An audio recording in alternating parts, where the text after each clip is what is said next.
persoalan tentang ini hukum terkini memasang spanduk ada gambar lalu diletakkan di masjid atau di samping masjid. Persoalan ini dua hal, Pak ya. Yang pertama, apakah haram gambar itu atau tidak? Saudara-saudara kita sebagiannya, terutama teman-teman salafi, saya katakan teman-teman selalu, Pak ya, sebab kita itu sebenarnya sama-sama muslim, tapi kadang saya perhatikan terlalu berlebihan dalam mengklaim. Itu tak boleh, Pak. Ulama dahulu tidak ada yang terlalu pede, Pak ya. Sempat nampak sombong dalam penetapan, tidak ada. Ulama itu dahulu mereka takut untuk diri dia sendiri, takut dia. Padahal dia ulama yang saleh, kadang ulama itu, Pak, dia takut betul. Dia tidak mau mengatakan ini amal orang ini bid'ah nih, ini amal orang ini sesat nih. Jaranglah kita jumpa yang gitu, Pak. Tak adalah. Ulama dahulu itu dia sibuk untuk beramal dan berjuang untuk agama. Jadi dia tidak selalu ingin merendahkan orang lain.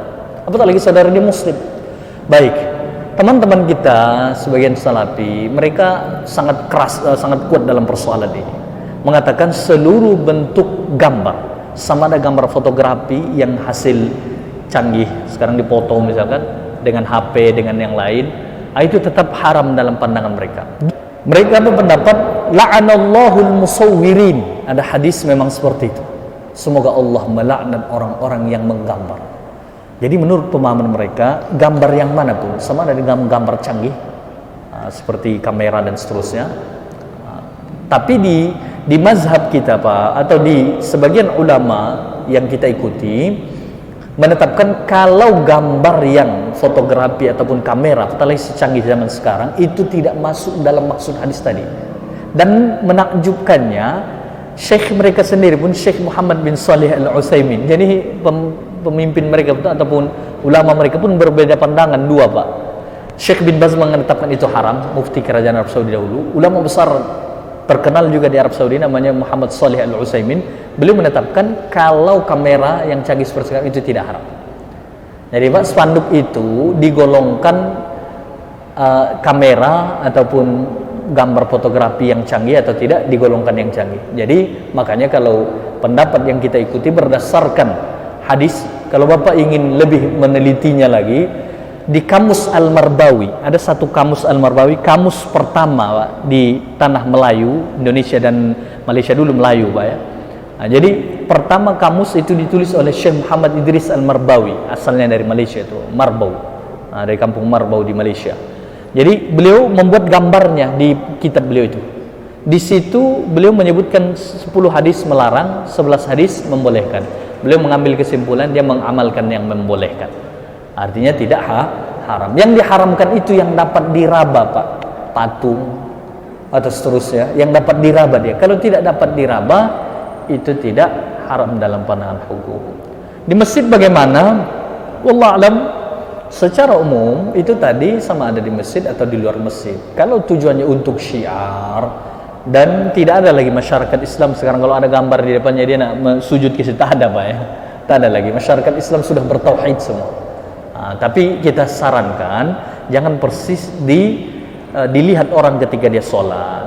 Kalau misalkan masjidnya ingin di depan, agak tinggi dibuat, Pak ya. Agak tinggi dibuat supaya jangan mengganggu ketika orang sedang sholat. Kalau misalkan ingin diletakkan di belakang atau di samping, dipersilakan. Kalau di depan, diusahakan jangan dilihat orang ketika dia sholat. Kira-kira berapa meter dia dinaikkan ke atas supaya jangan dilihat ketika itu. Karena segala sesuatu yang dapat mengalihkan kekhusyuan orang itu makruh, tidak sempat haram, Pak. Jadi hukum fikih itu harus objektif, harus diperhatikan secara detail. Ma huwa hukm at-tamathil was-suwar fi syari'atil islamiyah? Apa hakikat hukum daripada patung-patung dan gambar-gambar dalam syariat Islam? Sekarang kita tampilkan dulu teman-teman sekalian dalil-dalil yang melarang itu. Dalam konteks apa kemudian dilarang? Pertama, ada di kalangan para ulama nanti yang berpendapat keharaman mutlak. Saya tuliskan pendapat para ulama, haram mutlak. Ini yang berhati-hati. Haram mutlak. Ini periode dulu ya. Jadi apapun jenisnya, mau gambar apapun, sepanjang dari yang bernyawa, ada rohnya, bernyawa. Ingat, pembahasan kita ini pada gambar yang bernyawa, bukan selain ini. Jadi kalau Anda gambar misalnya pohon-pohon, ya kan, air, pemandangan, kan itu nggak ada masalah. Itu sepakat semua ulama, itu nggak ada masalah. Yang jadi persoalan gambar-gambar dari yang bernyawa, manusia, hewan, ya dan seterusnya. Nafas dengan ini. Itu pendapat pertama mengatakan ini haram mutlak. Tayyib. Apa dalilnya? Jadi kalau melukis ingat saya katakan nih mulai dari pendapat ulama dahulu ya, yang konvensional, yang terdahulu, yang belum ada pada masa itu fotografi, ingat, yang belum ada pada masa itu handphone, yang belum ada pada itu kebutuhan KTP, paspor dan sebagainya. Jadi mereka memandang ini haram mutlak, nggak boleh orang gambar-gambar sesuatu. Ya, apa kemudian dalil-dalilnya? Pertama, mari kita turunkan an-nassul awal. Dalil yang pertama, ma rawahul Bukhari wa Muslim an Aisyah radhiyallahu taala anha an Rasulillah sallallahu alaihi wasallam annahu qala. Diriwayatkan oleh Al-Bukhari dan Muslim, sahih keduanya. Dari Sayyidah Aisyah, semoga Allah meridai kepada beliau, dari Nabi sallallahu alaihi wasallam bersabda, "Asyaddun nasi 'adzaban yaumal qiyamati alladzina yudahiuna bi khalqillah." Awas, orang-orang yang paling keras siksaannya, asyadda, paling keras siksaannya. Jadi kalau ada orang yang disiksa di neraka misalnya, mohon maaf, wah ini dipukulnya pakai tempat tisu, yang ini lebih keras lagi, pakai batu sekalian. Degik, ya kan? Ada orang yang cuma dicelupkan ke neraka, cuma itu bukan cuma biasa, ya. Cuma dengan segala sakit di dalamnya. Quran surah keempat ayat 56, begitu dicelupkan hancur semuanya, celupkan. Ini lebih keras lagi, tarik sekencang-kencangnya, celupin, gitu kan? Naikin lagi, nah itu paling keras. Siapa dia? Lihat alladzina yudahiuna bi khalqillah, yaitu orang yang mencoba-coba memirip-miripkan penciptaan Allah Subhanahu wa taala. Sehingga dengan itu terkesan seakan ingin menyaingi ciptaan Allah. Yudahin, kalimatnya yudahiu, bukan yushabihu lagi. Jadi bukan tasyabuh lagi, tapi mudahat. Mudahat.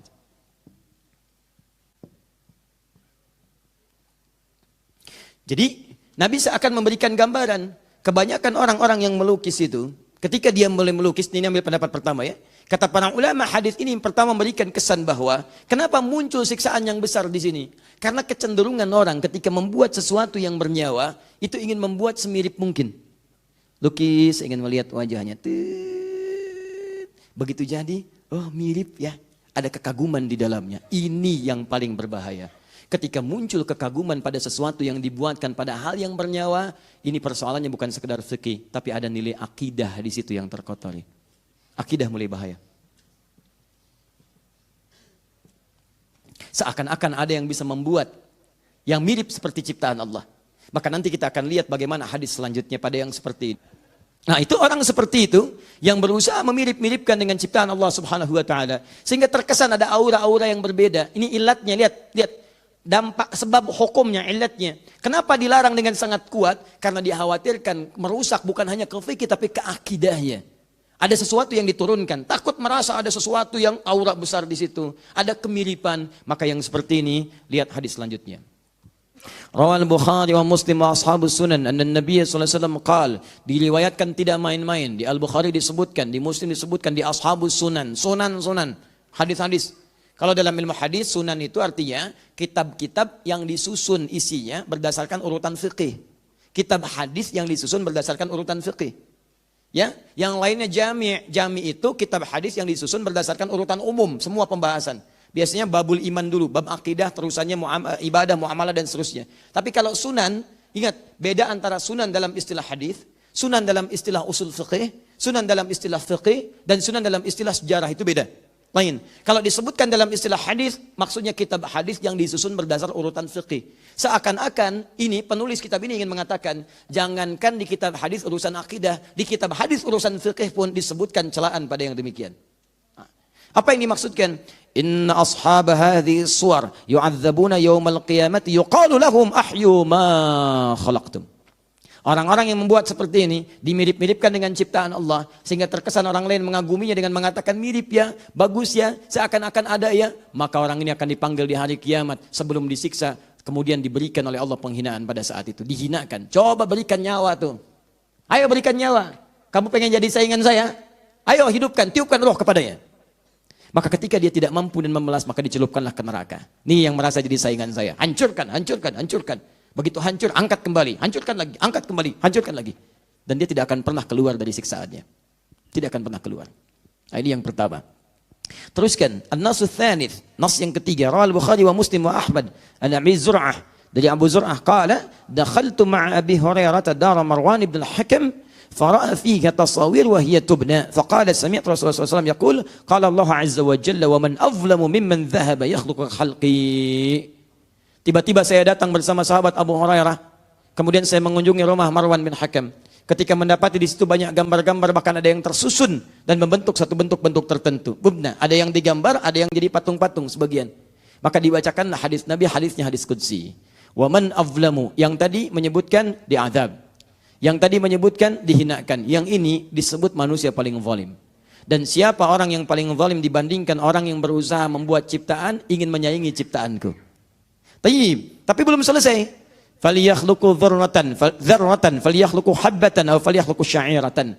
Kalau mau dibikin, bikinlah yang tidak bernyawa. Silahkan bikin misalnya gambar-gambar patung-patung, bisa kemudian dari biji-biji jagung, bisa kemudian dari biji-biji tumbuhan yang lain ataupun gandum dan sebagainya.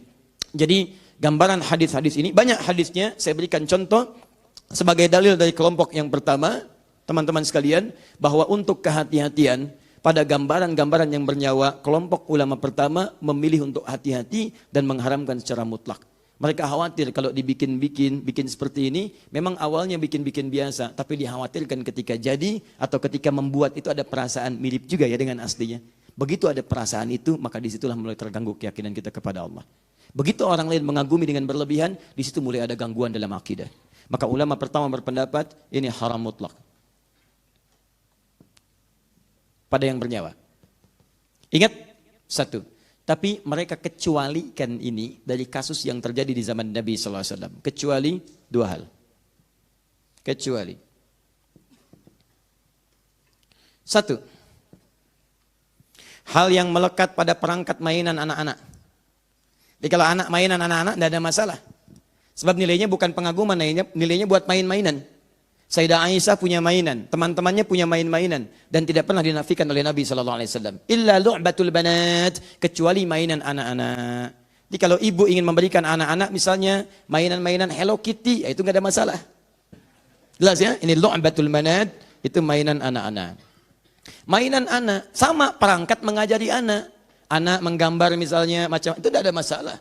Gambar bikin ini, bikin itu, ada kelas menggambar di sekolah, tidak ada masalah. Karena memang untuk anak-anak.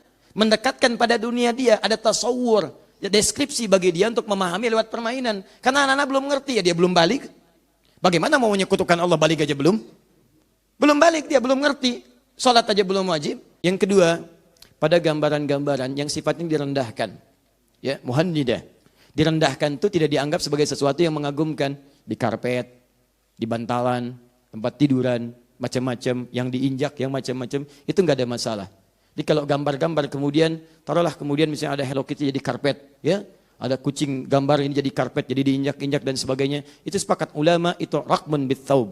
Rakman bit-thaub itu artinya gambar-gambar yang ditenun pada kain-kain untuk direndahkan, jadi kain lap, kain ini macam-macam. Sehingga tidak ada kesan persaingan dengan ciptaan Allah Subhanahu wa taala. Di sini ulama-ulama dulu sepakat dengan keadaan demikian. Ini tidak ada persoalan.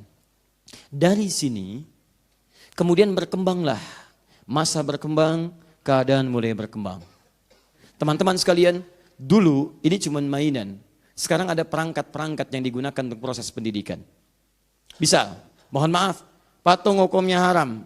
Kecuali boneka barangkali untuk anak-anak kekinian sekarang. Tapi Ustaz, saya kan sedang belajar saya kedokteran.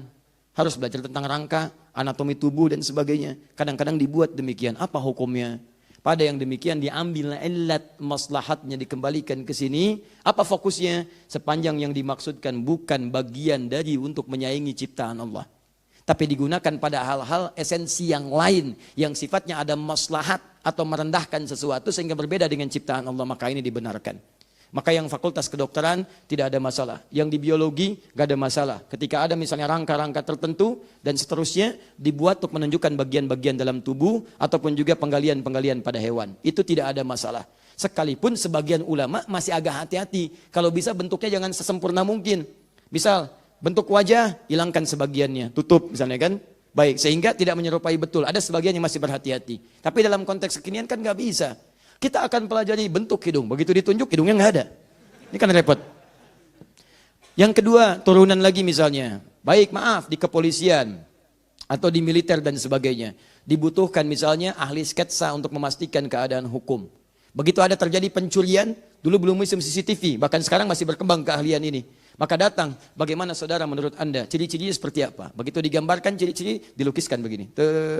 Apakah seperti ini? Bukan. Apakah seperti ini? Bukan. Apakah seperti ini? Mirip dikit. Apakah seperti ini? Mirip dikit. Ini mirip sekali.